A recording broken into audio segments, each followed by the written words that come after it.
세번역 성경 사사기 6장.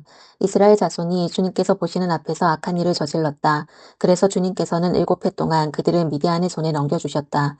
미디안 사람의 세력이 이스라엘을 억누르니 이스라엘 자손은 미디안 사람들 때문에 산에 있는 동굴과 요새의 도피처를 마련하였다. 이스라엘 자손이 씨앗을 심어 놓으면 미디안 사람과 아말렉 사람과 동방 사람들이 쳐 올라오는 것이었다. 그들은 이스라엘을 마주보고 진을 쳐놓고는 가사에 이르기까지 온 땅에 소산물을 망쳐놓았다. 그리고 이스라엘에 먹을 것을 하나도 남기지 않았으며 양이나 소나 나귀까지도 남기지 않았다. 그들은 가축대를 몰고 장막을 가지고 메뚜기 떼처럼 쳐들어왔는데 사람과 낙타가 이루 셀 수 없을 만큼 많았다. 그들이 들어와서 온 땅을 황폐하게 만들었다. 이스라엘이 미디안 때문에 전혀 길을 펴지 못하게 되자 마침내 이스라엘 자손이 주님께 울부짖었다. 이스라엘 자손이 미디안 사람들 때문에 주님께 울부짖을 때에 주님께서 이스라엘 자손에게 한 예언자를 보내어 말씀하셨다. 나 주 이스라엘의 하나님이 말한다. 바로 내가 너희를 이집트에서 나오게 하였고 종살이하던 집에서 너희를 이끌어내었다. 내가 너희를 이집트 사람과 또 너희를 억압하는 모든 원수의 손에서 구하여 내었다. 내가 그들을 너희가 보는 앞에서 쫓아내었고 그 땅을 너희에게 주었다. 그러면서 나는 너희에게 말한다. 나는 주 너희의 하나님이다. 너희가 아모리 사람의 땅에서 살고 있으나 아모리 사람의 신들은 섬기지 말아라. 이렇게 말하였으나 너희는 내 말을 듣지 않았다. 주님의 천사가 아비에셀 사람 요아스의 땅 오브라에 있는 상수리 나무 아래에 와서 앉았다. 그때 요아스의 아들 기드온은 미디안 사람들에게 들키지 않으려고 포도주 틀에서 몰래 밀 이삭을 타작하고 있었다. 주님의 천사가 그에게 나타나서 힘센 장사야 주님께서 너와 함께 계신다 하고 말하였다. 그러자 기드온이 그에게 되물었다. 감히 여쭙습니다만 주님께서 우리와 함께 계신다면 어째서 우리가 이 모든 어려움을 겪습니까? 우리 조상이 우리에게 주님께서 놀라운 기적을 일으키시어 우리 백성을 이집트에서 인도해 내셨다고 말하였는데 그 모든 기적들이 다 어디에 있단 말입니까? 지금은 주님께서 우리를 버리시기까지 하셔서 우리가 미디안 사람의 손아귀에 넘어가고 말았습니다. 그러자 주님께서 그를 바라보시며 말씀하셨다. 너에게 있는 그 힘을 가지고 가서 이스라엘의 미디안의 손에서 구하여라. 내가 친히 너를 보낸다. 기드온이 주님께 아뢰었다. 감히 여쭙습니다만 내가 어떻게 이스라엘을 구할 수 있습니까? 보시는 바와 같이 나의 가문은 므낫세 지파 가운데서도 가장 약하고 또 나는 아버지의 집에서도 가장 어린 사람입니다. 그러나 주님께서는 내가 반드시 너와 함께 있을 것이니 내가 미디안 사람들을 마치 한 사람을 쳐 부수듯 쳐 부술 것이다 하고 말씀하셨다. 기드온이 또 주님께 아뢰었다. 참으로 나를 좋게 보아주신다면 지금 나에게 말씀하시는 분이 정말로 주님이시라는 증거를 보여주십시오. 내가 예물을 꺼내와서 가져다 놓겠으니 내가 돌아올 때까지 떠나지 마십시오. 그러자 주님께서 대답하셨다. 내가 돌아올 때까지 내가 그대로 머물러 있겠다. 기드온은 즉시 가서 염소 새끼 한 마리로 요리를 만들고 밀가루 한 에바로 누룩을 넣지 않은 빵도 만들고 고기는 바구니에 담고 국물은 그릇에 담아 상수리 나무 아래로 가지고 가서 천사에게 주었다. 하나님의 천사가 그에게 말하였다. 그 고기와 누룩 넣지 않은 빵을 가져다가 이 바위 위에 놓고 국물을 그 위에 부어라. 기드온이 그대로 하였더니 주님의 천사가 손에 든 지팡이 끝을 내밀어 고기와 누룩 넣지 않은 빵에 댔다.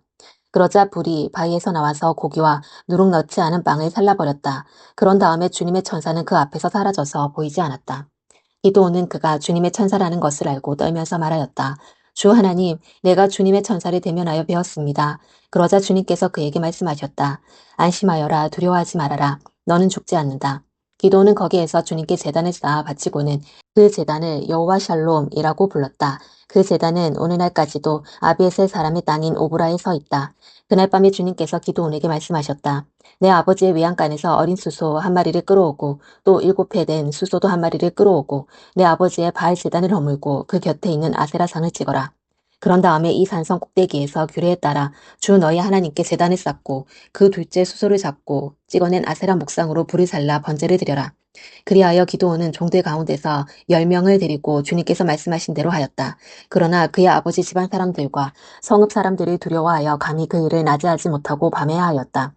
다음날 아침 일찍 성읍 사람들이 일어나 보니 바알 제단이 헐려있고 곁에 서 있던 아세라 상은 찍혀 있었으며 새로 만든 제단 위에는 둘째 수소가 번제로 타오르고 있는 것이 아닌가.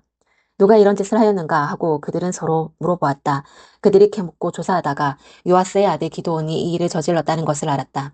그래서 성읍 사람들은 요아스에게 말하였다. 당신의 아들을 끌어내시오. 그는 죽어야 마땅하오. 그가 바알의 제단을 헐고 그 곁에 서 있던 아세라 상을 찍어버렸소. 요아스가 자기를 둘러싼 모든 사람에게 이렇게 말하였다. 당신들이 바알의 편을 들어 싸우겠다는 것이요? 당신들이 바알을 구할 수 있다는 말이요? 누구든지 그의 편을 들어 싸우는 사람은 내일 아침에 죽음을 면하지 못할 것이요. 만일 바알이 신이라면 자기의 제단을 헌 사람과 직접 싸우도록 놓아두시오. 그래서 그날 사람들은 기도온을 여룻바알이라고 불렀다. 그가 바알의 제단을 헐었으니 바알이 직접 그와 싸우게 하라는 말에서 그렇게 부른 것이다. 그때 미디안 사람과 아말렉 사람과 사막 부족이 모두 함께 모여 요단강을 건너와서 이스라엘 평지에 진을 쳤다. 주님의 영이 기드온을 사로잡으니 기드온은 나팔을 불어 아비에셀 족을 모아 자기를 따르게 하고 전령들을 온 므낫세 지파에 보내어 그들도 자기를 따르게 하였으며 아세 지파와 스불론 지파와 납달리 지파에도 전령들을 보내니 그들도 그와 합세하려고 올라왔다. 기드온이 하나님께 아뢰었다. 참으로 주님께서는 말씀하신 대로 나를 시켜서 이스라엘을 구하시려고 하십니까? 그러시다면 내가 양털 한 뭉치를 타작마당에 놓아두겠습니다.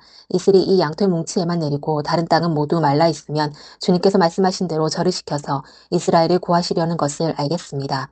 그러자 정말 그렇게 되었다. 기드온이 다음날 아침 일찍 일어나서 양털 뭉치를 쥐어짜보니 양털 뭉치에 내린 이슬이 쏟아져 그릇에 물이 가득 찼다. 기드온이 또 하나님께 여쭈었다. 주님, 저에게 노하지 마십시오. 제가 한 번 더 말씀드리고자 합니다. 양털 뭉치로 한 번만 더 시험하여 보게 하여 주십시오. 이번에는 양털은 마르고 사방의 모든 땅에는 이슬이 내리게 하여 주십시오. 그날 밤에 하나님은 그대로 하여 주셨다. 양털은 말라 있었고 사방의 모든 땅만 이슬로 젖어 있었던 것이다. 아멘.